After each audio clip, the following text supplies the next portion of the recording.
untracked.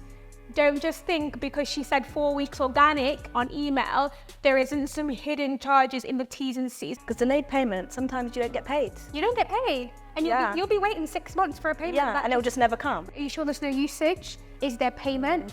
I literally control find the word perpetuity, which means forever. What is your creative process for receiving a brief and working with a brand or being the brand? Okay, yeah, so as I've got insight from both.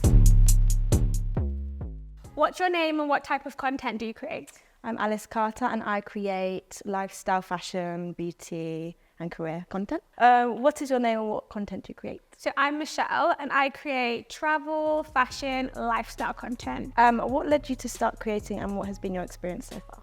So during my year abroad at uni, I was traveling around Europe and I just wanted to document my travels, my experience, and then loads of people would ask me, what are you wearing? Where did you get it from? And yeah, the funny story is I never thought I'd be one of those like, comment and subscribe girlies, but here I am. To do it. Here I am. And how about you? I would just say like, I do it for my job and I love content creating. Like it's just a passion. It wasn't that I wanted to be a content creator. I just love creating video, editing video, posting pictures. And I did it for my career as well. So yeah, it was just kind of... So you just fell into it? Yeah, same with me. Off the top of your head, what's your favourite brand collaboration in a few words and why? I feel like I've got two. So Dyson has to be up there. You know, they brought me in and we did a whole like hair photo shoot for kind of New Year, the festive period. So that was really fun because I'd never really ever been in a studio with a whole corporate team asking my opinions and what kind of beauty secrets I have. So that was really fun. You felt really valued. Yeah, I did. Especially being a small creator.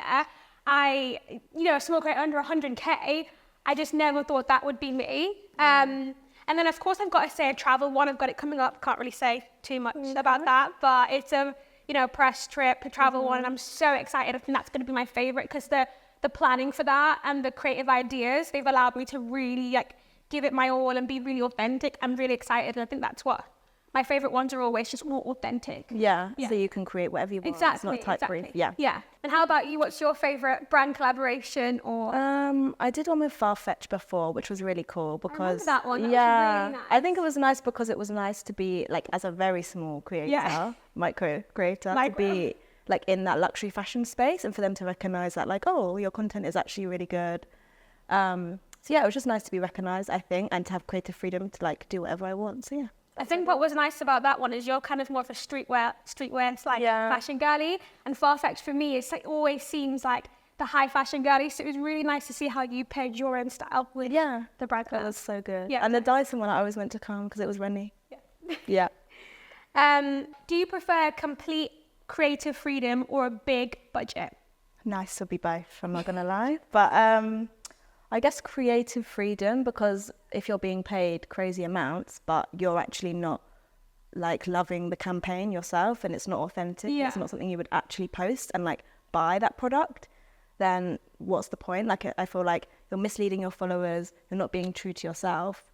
So creative freedom, 100%. Yeah, I definitely agree, because with all the money in the world, if you have to do it in the brand's tone of voice instead of your tone of voice, what's the point? Your audience is not going to resonate with it. You're not going to enjoy doing it, and it's going to be completely inauthentic to your usual style. So creative freedom always, but budgets would be great. Yeah, but I feel like you and me are very lucky because we're privileged to have jobs. It's not like this is everything for us, so we can be more like pick and choose. Yeah, which is like we're lucky to have that. No, I agree. If you had to pick one outcome in a collaboration, would you choose tight turnaround or delayed payments? Ooh, hard one. Tight turnarounds or delayed payments? Well, I've just had a big struggle with delayed payments, like 90 days late. So I would rather be stressed and get the job undone, like on time, and be paid on time. Yeah, I agree. 100% tight turnaround. Because delayed payment, sometimes you don't get paid. You don't get paid. And you'll be waiting 6 months for a payment. Yeah, and it'll just never come. It'll never come. Yeah. So I'd rather a bit of pressure. I work best under pressure. Yeah, same. So what are some challenges that you face as a creator? And I feel like for you, you could kind of tie in a bit of your kind of work as a editor as well within the industry. Yeah, I feel like for me, it's hard to separate my job from being a creator. Yeah. Because if I get invited to Fashion Week, I'm like, is that for my job? Is that for like as a creator? Like, who are you asking? And I would like to distinguish the two. Also, I think it's just like such a saturated space, especially for girls doing fashion. Every girl wants to do fashion. Like, it's so hard to break into. So yeah, I would say those are probably the biggest. Yeah, for me, it's the diversity aspect. I think as far as we've come, the creator economy has so much more. They have to go further. We have to break more barriers. And for me, as someone with under 100K followers, I find it really difficult to, build that community and audience who can resonate with me, because my lived experiences are so different to what the world looks like. So being a small creator, I feel like I have to work harder. I have to work faster. I have to work longer.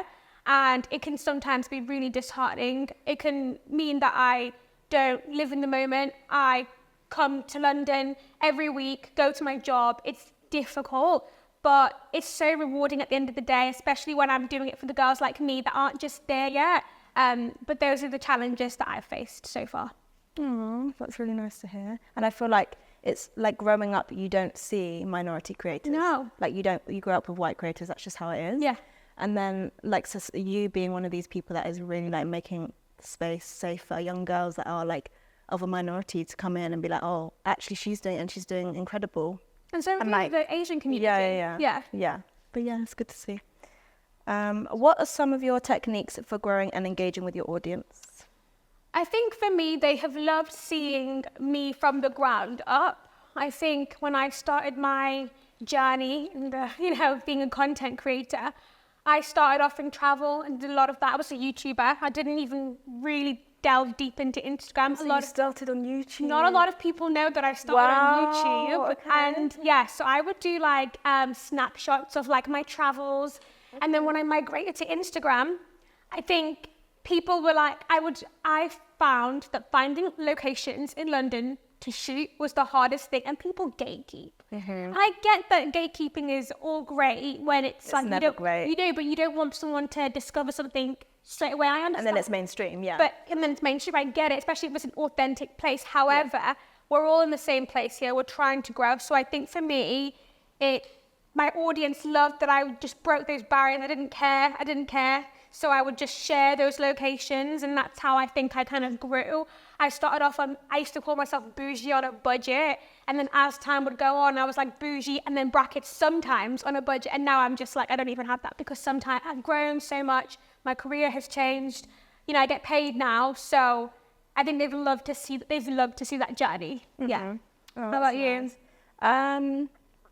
I would say the same, like really being open with your audience about what they're looking for. And that kind of content where you're telling them like the inside scoop that like no one else, like people don't speak about in the industry, is like what people follow you for, because like you're going to be open and honest. You're not going to gatekeep these things that everyone else is.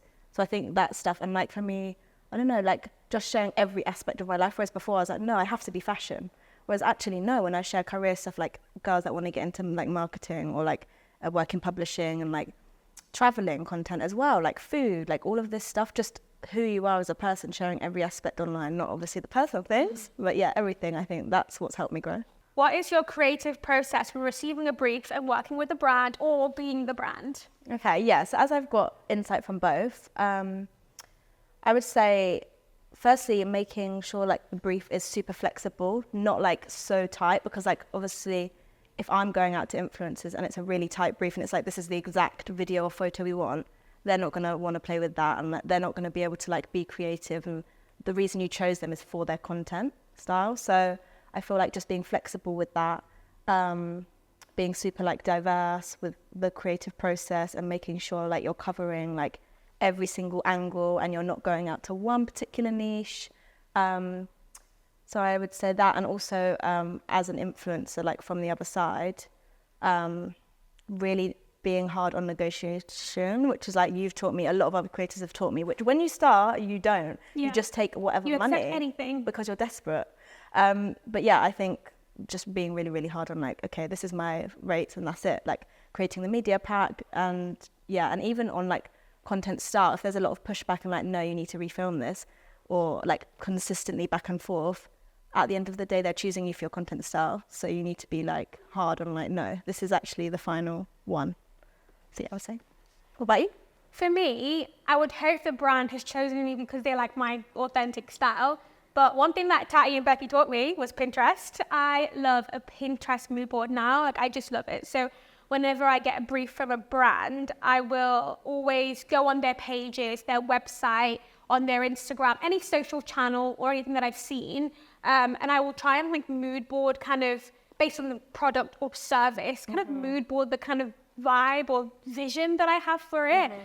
Brands nowadays ask a lot about concepts, and I work in influencer marketing as well, so I always ask influencers for concepts. And I think sometimes influencers, we can kind of see that as, oh my gosh, more work, but I think it's just so much better because now I can give you my visual take. So I love giving them kind of my ideas if it's well paid and, you know, go from there. So yeah, I think that's what it is for me, kind of mood boarding and kind of either pick out the keywords that is in their brief, because you normally get a creative brief, and pick out the keywords and try and kind of find a way to connect that with who I am or what I'm about. So yeah, that's kind of the first go-to for me. What would you do if a brand had like a really tight brief of what they wanted and you were not super aligned with that, but you liked the brand? Well, I just had that just now. Will you go back to them like with a mood board? So I actually did that. So I recently just had a brand deal that it was just very, very ad heavy. They wanted me to have the brand name in every little crevice of the content. It just felt really, I mean, it's a great brand, but I just thought it might not resonate well. I think we all know that content that feels too ad focused doesn't perform well. So I went back to them, I told them, you know, I'm happy to do it your way. You're paying me for a service and I'm happy to do this. But at the same time, I'm just going to let you know that this is the case. How about we try this? How about we try that? And they were not willing to change, and that's that. Sometimes you just can't, you know, you can't change. So you didn't work with them in the end? No, I did. Yeah. On what they wanted? Yeah, on what they wanted, because it didn't go against my personal brand or my authenticity. Okay. It just was so ad focused for them. Yeah, and also that's not going to work for them because it's not going to perform because your audience won't resonate with it. It might be too ad heavy, and it won't perform for them because it's not going to convert. So it's like, but you need to work together and like, but they're just depends on their KPIs and what their objective is. If they only care about awareness and getting the word out, then fine. But if they wanted like numbers and a turnaround, I you know, that would be difficult. So I think sometimes it's definitely always worth speaking up, but but it didn't work. Yeah, not this time. Okay, it's a learning process. It is. And I feel like sometimes as well, like I think the brands need to like reposition themselves and think about what are they using, like, and working with the influencers for. Like you probably find that a lot with brands. Because like, for example, I worked for a menswear brand before and they were only reaching out to menswear influencers, so we were like, let's think outside the box and speak to female creators who are maybe actually a lot of the market are buying for their husbands, partners, dads. And that was the highest like influencer collab we'd ever made, had made like triple the amount of money any menswear like influencer had. So like, I think brands need to think outside the box sometimes and maybe not be so ad heavy and all of that. So, it's a process. Games, time for a game. Here's what you've just talked about. Talk us through how you'd work on this brief. Okay, streaming service. The aim is to encourage people to start using our streaming service and to access all their favorite shows in one place, highlighting features such as voice search and smart recommendations. Okay, concept example, a movie night with friends where no one can decide what to watch and you're looking for a show and you don't know what platform it's on with voice search. So I think basically none of you, you're all with your friends having a movie night and none of you know what you're looking for, so you use the voice search option. Okay, voice search. Deliverables, 1 video on TikTok and Instagram, 1 story set, 3 slides. Okay, so streaming platform. Everyone loves mine and my boyfriend's kind of staycation content. So I think for us, we would be in some sort of cabin retreat or a getaway. We're obsessed with movies. And we could just be creating content that would be back and forth comedy style of just kind of comedy. Bantering each other about, what about this? Oh, guys, I don't know. It's so bad. No, you're doing actually really well. Okay, so we're both stood in front of the TV, kind of a shot from the back, and we're basically like, hey, Alexa, it's probably not Alexa, but hey, Alexa, play period dramas. And he's like, no, play something else. So I think we would kind of do content around that. It would be a reel, And then in the end, it would kind of be some story frames on like the features. This is so bad. No, it's not. It's really good. Yeah. And then what rate would you do? What rate? 1 reel, 3 story rates. Yes. 2K for the reel, 400 to 600 for the story set. Okay. Yeah. Okay. Yeah, That's good. 2.6. But it's their usage. Okay. Because this is organic. Okay. No usage. Okay. No paid. So how much would you charge for usage on top? 30% more Okay. per month. Okay. That's good. It's really bad. good. No, I thought that That's was really good. bad. No, because everyone does know you and your boyfriend for that content. That's the only thing I Yeah, would it's stand by. recognizable and it will be Yeah. authentic. Yeah. So it's like, yeah, I think that's really good. And also, I think that's a really common problem couples have. So you would relate. I feel like it is a common problem that couples have, but yeah. This is so up your street, a clothing brand highlight. So the aim is an everyday fashion brand has a large range of clothes with pockets and wants creators who can style their key pieces. So think chinois, jeans and dresses with pockets and highlight why you love pockets. They want you to channel summer vibes and get inspired to put your own style into a 30-second to 1 minute video. So the concept example is, why do you love pockets? Always have your lipstick ready, hide fidgety hands. My phone is my life and what's in my pocket. So kind of think like what's in my bag vibe, but what's in my pocket? Deliverables, 1 video, 60 seconds on Instagram, and 1 story set 2 to 3 frames. Bonus, what would you rate? Okay, so I'd probably go and do Vox Pops on like Carnaby Street, Soho. And I'd probably like have some of the clothes with me, and one idea could be I could be wearing like a coat with pockets, and I could be maybe like asking people on the street, like, I don't know, this is not a good idea, or maybe like getting people to try on the jacket and be like, oh, like style it for me, or like, oh, you've got like 20 seconds to style this jacket for me, like, oh, and what do you normally put in your pockets, or like, guess what I've got in my pocket, because it could, I'm sure they're like really sleek pockets, or it could be just like me styling one outfit, like, and showing what I'm taking that I would normally take in my bag, but like I'm taking it in my pockets instead as a girl. Here are my makeup essentials, they're fitting in my pocket. Different ideas, yeah. Story set? Probably just me, like the first one, like putting the jacket on, second one, putting the bits in my pocket, third one, leaving the house, probably. Simple? Yeah, that was really good. I love that one. The pressure. That was bad. No, Gosh. that was good. I hope I don't lose my job now. And how much would I charge? Yeah, how much would you charge? So I would charge for Instagram probably more, probably like 1.3 for the reel, because I've got a much smaller audience than you. And then for story sets, yeah, probably like 300. And then usage on top, probably like another 500 or so. Okay. Yeah. Lovely. What is your highest paid deal? My highest paid deal, totally say it. 6K. Wow, that's really good. Yeah. And like, was that were you like working up to that, or were you like one day all of a sudden 6K? No, it was more recently, and it was a lot of usage, a lot of paid, a lot of, the months were long. And so I think it's not just 6K for a reel and How many deliverables? I think it was a couple of, because they wanted me to post, but also some UGC that they can use for different seasons.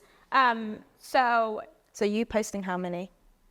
it was more like a, what do you call it, an ambassadorship kind of thing. Okay. It's not called an ambassadorship, but it would be like, for the next 6 months, we're doing a certain amount of reels, and then behind the scenes kind of UGC for our own paid, can you create some extra things that we would put behind paid for 12 months. So it was paying. So it was paid. Okay, that makes the sense. paid is what made You get more money. Yeah, the paid is what made it. I've never gotten that. Because they're much going to be for- making money off of you. Exactly. Never got that much for organic, Yeah, but it was the you- paid. Yeah. So Smart. yeah. Okay. Yeah. Okay. What was the lowest deal you've ever taken, and why? I mean, does the first one ever count? The first Yes. one got paid £100. Wow. £100. But I think that's like when you're starting off, you're doing stuff I for was free. really happy. You're doing stuff on gifting. Yeah. So £100. 3,000 followers, £100 back in 2021. I mean, I'll take it only now. Yeah. Yeah, £100. But I've taken very low for the rate that I'm at right now. But yeah. But you got to start somewhere, right? Yeah, exactly. And how do you negotiate with the brands? Oh, I love negotiating. I feel like it's my thing. It's my bag. How often are you like going back and forth? I go back and forth. For months? I'm not afraid. It's my job. Like being an influencer marketer has really like helped me have strong negotiating skills. I think my biggest takeaway is know your worth. It sounds really vague and very broad, and it just doesn't sound, as good advice. But the first thing I look out for is the usage. What is the usage? Is it paid? Is it organic? I think when a PR girl or an influencer marketing person like reaches out to you, sometimes they tell you in email what all the usage is and what all the, like they'll say 4 weeks organic. Read the contract. Don't just think because she said 4 weeks organic on email, there isn't some hidden charges in the T's and C's. I think recently I just set a big document of red lines because a brand didn't think to tell me that they were going to use it like for email marketing and paid. Cheeky. That's good. And because you work in the industry and you're negotiating with influencers every day, you know what you're doing. Exactly. But sometimes I've found like when you're negotiating, you'll lose the brand deal because you're negotiating a lot. You do, but I think that it's always a give and take. I think always be respectful and always be professional when you're emailing people.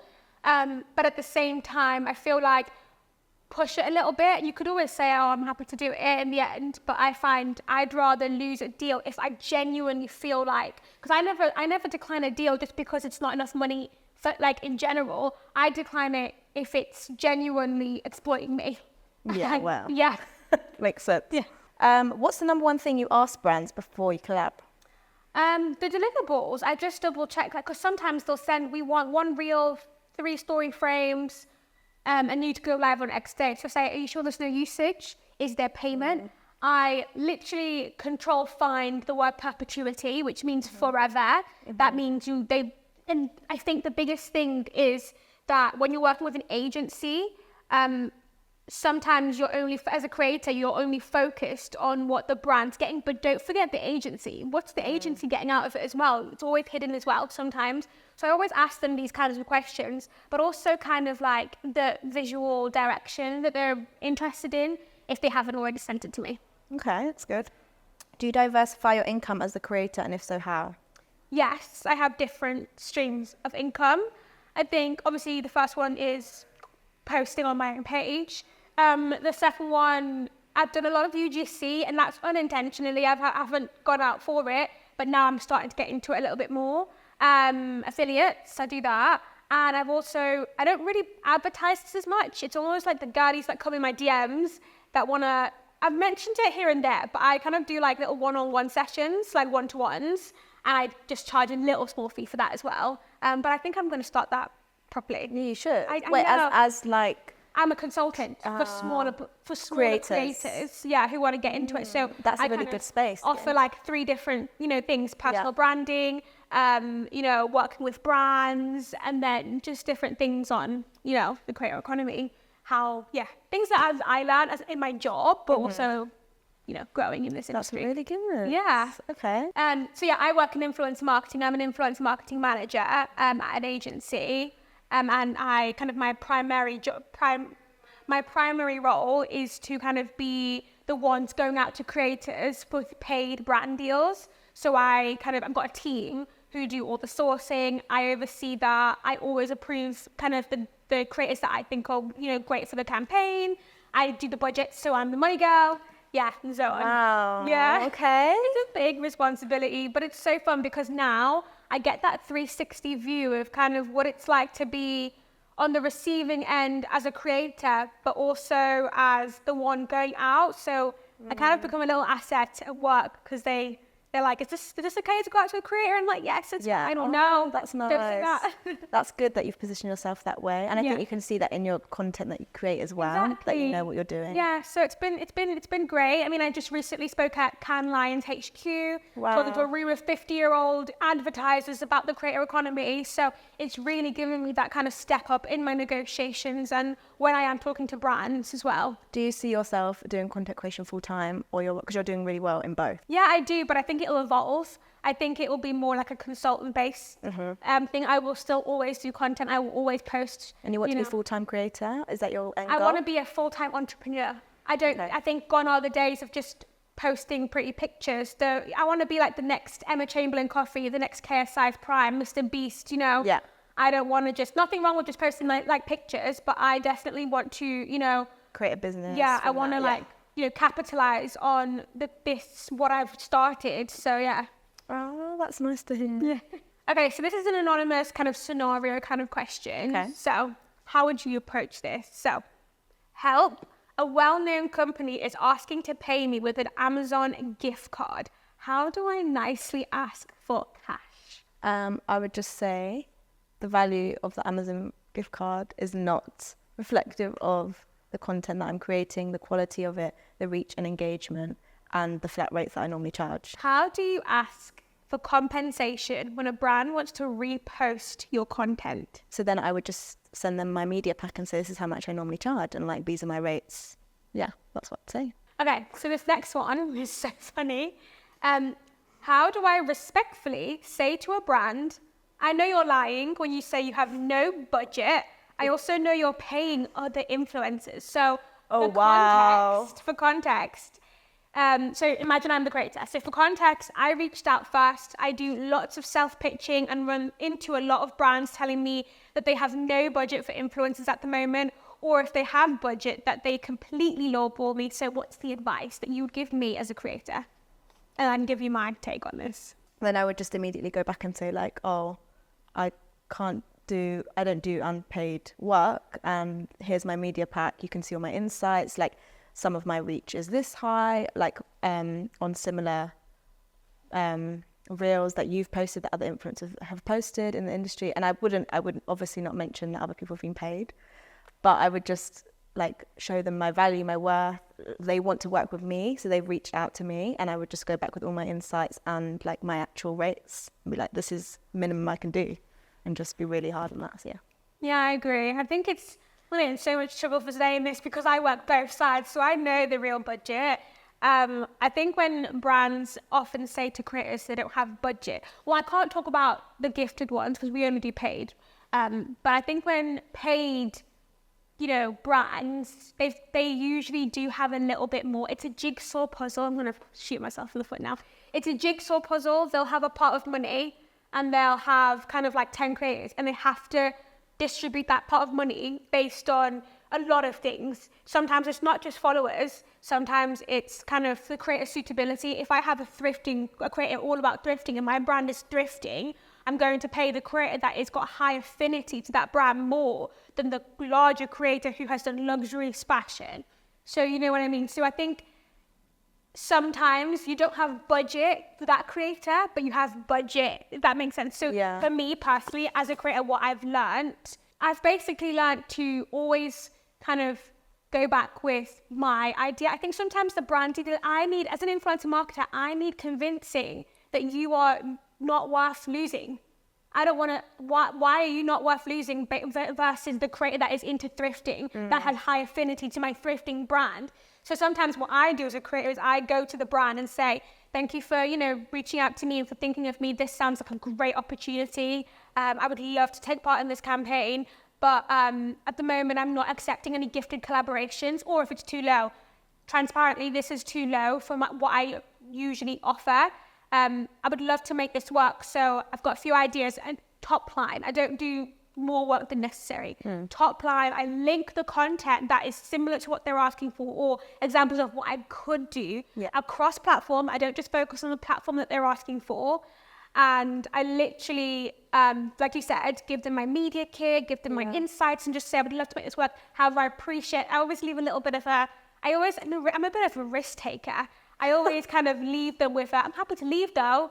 It's almost kind of like, I appreciate if you can't make this work at this time, and hopefully we can collaborate in the future, but let me know if anything changes. So they know you have the power to. Exactly. They know that I'm willing to walk away, even if I really want it. You don't willing to walk away. You have to be a poker face. No, you've got to be poker face. And so far it's paid off, but sometimes it doesn't. Sometimes you lose it. But if I know that my friend, another creator, is being paid, similar followers, or even just similar aesthetics or similar vibe, I am not going to do it because that means the brand doesn't value me. Yeah. Do you know? And that's the most important thing. That's kind of how I do it. What is your final message to content creators or anyone looking to become a content creator? Don't run. No, I'm joking. This is, like we've said before, and everyone knows, it's a very oversaturated industry. I think you have to have tenacity. You have to have a thick skin. You cannot be driven, and I know we all slip, but you can't be driven by the numbers. You have to post like you have all these followers. You have to. I think a few of my friends are like, oh, Michelle, I really want to be a content creator, but I'm so scared about my friends or my colleagues or my, my school, my ex-best friend in school. I'm afraid what they're going to say. Who cares what they say? Are they paying you? Yeah. Are they giving you the money? No, they're not. When you get there one day, when you get your first brand deal, for example, you're going to laugh. You're going to laugh at all you who was so worried about all these people. So I would say you have to keep going. And even if you are knocked by the 300 or 200 view jail on TikTok, or Instagram is not pushing your content, you're not growing, it takes one video. It takes one video. It takes one person believing in you. That's what I would say. And the second thing is connect with other creators. You and I have connected from our passion of both you working in kind of media, me working as an influencer marketer. We've connected on that. You've invited me to events at your workplace and so on. And I think connect with other people, not just content creators. Connect with photographers, connect with influencer PR girlies, connect with other creators, big and small. Don't sleep on the small creators, because when they blow, if you didn't care about them then, they're not going to want to help you out. So I think it's really important to make friends, network, go to as many events as possible. LinkedIn is your best friend. Search the brands that you want to work with, find the PR people there, and find the email. Like Google the email template and find it, and just start cold emailing. I think that's kind of like a few nuggets from me. How about you? Those are so good. That's a bit too many, wasn't it? No, really good. I would say, just like be the main character, be Delulu. Like that's what wasn't it Sabrina Bassoon? Yeah, Sabrina Bassoon. Yeah, like, and that changed, I think, the whole landscape of the industry, because people are now giving more value to like the online world than the physical world, because you're willing to actually embarrass yourself in public, humiliate yourself, but then the value, like the weight online that carries is she's now in millions of followers. Like her career's changed. She's like probably earning crazy amounts of money, invited to every fashion show. And it's like, so now people are more willing to humiliate themselves because that just holds so much weight online. Yeah, you have to do that. And like, it's hard because like a lot of people have so much pride. I remember in lockdown, everyone was downloading TikTok and they're like, oh, it's just for fun, just for fun. Like, you don't have to justify it like that. You can genuinely be like, yeah, this is what I want to do, this is what I'm doing. And like you said, going to all the events, like I would say that's the number one thing which has helped me as a creator grow, like going to all the events. Like luckily I've got it through my job, but even beforehand, I was getting myself out there, like speaking to the brands, speaking to the PRs. You taught me to, when you go to these brands, don't neglect the people that invited you. Oh yeah. Find the people that invited yes. Because you. even if you can go into the event for 5 minutes, as long as you say hi to the PR, you say hi to the brand, you're good. They know your face, they recognize you, they remember your energy, they want to speak to you again. And then that is, on the back of that, is how I've got a lot of brand collabs, actually. Or even like nights out, I've met people like that like are hanging out in Soho or whatever, and I've had a few drinks with them, and they're like, oh, I actually work at like Mattress Fashion or this, and that's how I've got brand collabs as well. Like just speaking to people in person, telling them about like what you do. So yeah, I would say like connecting with people. And also like a lot of my friends have come from this industry, which is really great. And I think then they have helped me to be like, oh, Alice, why are you charging this rate for this? Like, you're crazy. Like, why are you not doing this? Or like, have you never taken content this way before? Or like planning trips together and like all of that kind of stuff. And then like, I remember I met some of the micro influencer girls. We were all trying to do the same thing at the same time. And we were like, we had no followers. So we literally made a media pack, all four of us, pitched it to brands, started traveling and doing things like that. And I think like, that is like so important, just having that community of people. Knowledge sharing is so key. Yeah. Because we all move around. I might not be at my job forever. I know some PR girlies that have moved jobs, and each job they always find me, they always email me and say, look, we're working back in X company. So I think that's so important. And I think on your point before, I just think it's so important to have a vision and a goal. You know, Elsa Majimbo started off in her room with a hoodie, eating a crisp and laughing, and now look at her. Yeah. I think it's so important to have that goal. No goal is too small. All right, give me some tea. Have you got any future collaborations that are coming up that you'd love to share? Not really, actually. Nothing coming up. So like I've got Fashion Week coming up, things like that. Some trips. You didn't tell me you're Fashion Week. Are you going? Okay, we can talk. Yeah, but yeah, just things like that. But I'm obviously like when you're full time, it's hard to be focusing on both. So things will be in the pipeline, I feel like, for sure. And there are some things, but I think we'll have to see. But yeah, what about you? What have you got coming up? So I think I mentioned it before. So exciting project coming up. I'm doing a little press trip next month. So I'm so excited about that one. It's it's with an airline. That's all I'll say. Okay. It's with an airline. So I'm really excited for that one. Yeah. And that's big for you because you wanted to get. That was like into my travel for a long my time. biggest goal Yeah. was to work with an airline. Hotel's fine, but an airline paid. Yeah, okay. that's huge. Okay, girl. There's always the flights. We're in our isn't it? Zoom this year, Oh, so I'm really proud of you. thank you. Okay, so plug yourself. Where can people find you? So it's Alice Carter with 2 R's, CARRTER on Instagram and TikTok. What? Lovely. So people can find me at WearMichelleTravels. So Wear is a play on words, so clothes, wear, WEAR, and then Michelle Travels on all platforms, TikTok, YouTube if I come back. Oh, I need to see on YouTube. I know. Thank you, Creators on Creators, for having me and Alice. Make sure that you like, comment, and subscribe, and follow Creators on Creators.